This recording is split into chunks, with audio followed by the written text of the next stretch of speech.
Здравствуйте, дорогие друзья! Сегодня я буду вам представить «Потеряв овцу, починил загородку». Жил-был человек, который держал стадо овец. Днем он выгонял их на пасу, а вечером загонял в загон. Однажды он обнаружил, что не хватает одной овцы. Не украл ли ее кто-то? Пока он думал, сосед ему сказал, что часть плетня ослабела, и овца могла убежать оттуда. Человек был ленивый и не хотел чинить загон. На следующий день он снова потерял еще одну овцу. Тогда он скоро все починил. С тех пор овцы у него больше не пропадали. Текст, который я вам только что прочитала, вы можете найти в комментариях.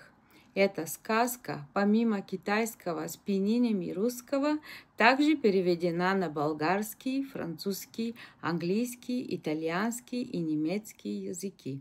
Спасибо вам за внимание. До следующей встречи.